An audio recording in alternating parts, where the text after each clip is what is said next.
nedelami.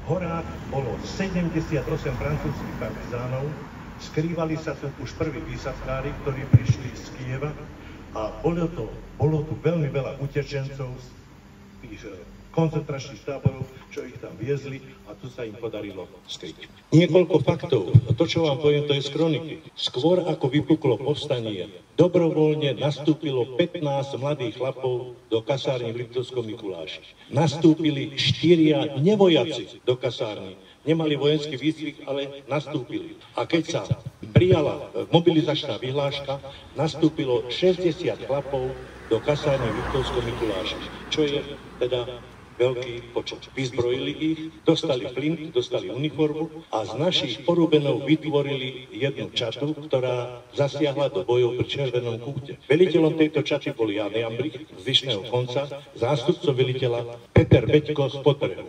Nebojovali dlho, pretože s puškou proti tanku a tým obrneným transportérom, ako sme videli v tom filme, sa veľmi bojovať nedalo. Jediné východisko bolo ustúpiť do hôr a chrániť svoje životy. Keď Wehrmacht nemecké vojska obsadili závažnú porubu, vyhlásili stanné právo, vychádzať večer sa nesmelo a najkritickejšia chvíľa nastala 15. októbra, keď jeden horár Jána nahlásil na nemecké Ortskommando, že našiel v Porúdskej hore 14 pušiek. Riešil to tedy Richtár, Peter Niňaj, kurátor, otec pani Štierkovej, aby ste vedeli, o koho ide. A on požiadal obecného sluhu Adama Mišuru, aby išiel po tie pušky. Vysvetlil mu, kde sú. Adam Mišura doniesol, ale nie 14, len 13. Jednu si nechal pre seba. Nemecké vojska dali nastúpiť celú dedinu, chlapov do radu a každého 10. zastreliť, ak sa nepriznajú tí, ktorí boli vojaci v civile. To bola skutočne napätá situácia. Nakoniec našli sa 13, ktorí dobrovoľne povedali, áno, sme vojaci v civile a tie flinty patria nám. Poslali ich do zajatia a prežili zimu pod holým nebom. Našťastie nikomu sa nič nestalo. Všetci 13 sa vrátili domov, ale s podlobeným zdravím. Ich potomkovia sú tu aj dnes medzi nami. Zima roku 1944 bola skutočne ťažká. Boli tu Nemci, boli tu francúzski partizáni, boli tu naši partizáni, boli tu Židia, ktorí sa tiež ukrývali a niekedy v jednom dome boli dolu partizáni, hore Nemci, alebo naopak. Našťastie sa to skončilo relatívne celkom dobre, ale samozrejme boli aj obete. Zo všetkých len jedno spomeniem. Hluchonemý pastier, ktorý sa vracal z pola s kravičkami, keď Nemec na ňo zavolal halt, nerozumel, nevedel, čo ide, nezastal, tak ho zastrelili. A boli aj ďalšie civilné obete, nakoniec tie mená sú napísané na tom pomníku. Najťažšia chvíľa ale nastala po februári. 2. februára sa objavili prvé ruské hliadky tu na Bielom, na lyžiach.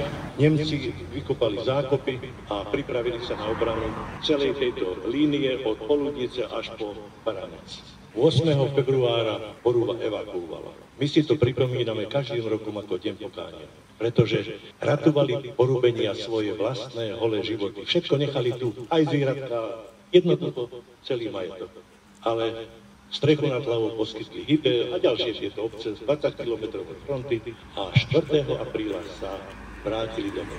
Ovšem, všetko rozbité, ani živého tvora to nebolo a okolie zamínované. A bolo treba siať, ako mohli vstúpiť do pola, keď všade boli míny. A na to všetko ešte Nemcom sa podarilo ešte otráviť všetky studne Vilanova, aby zanechali po sebe ešte nejakú pamiatku. My 4. apríl nejako v Porube si pripomíname ako významný deň, kedy bola oslobodená Poruba.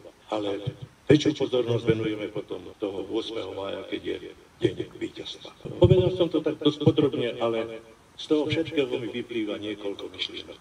Naši ľudia neprijali tú ideológiu fašizmu, postavili sa aj na odpor. Ale nie slovne, ani po sociálnych sieťach nepísali, lebo neboli, ale postavili sa za zbraňou v ruke. Držali spolu. Nenašiel sa kolaborant, nenašiel sa zradca, nenašiel sa niekto, čo by niekoho bol udal. To je druhá vec. Tretia vec, vzájomne si pomáhali, podržali sa. Jeden druhému z toho mála, čo mali, odovzdali. A to je to veľmi dôležité. A čo je dôležité, bez rozdielu vierovyznania, politickej príslušnosti, národnosti, farby pleti, alebo neviem čo, pomáhali.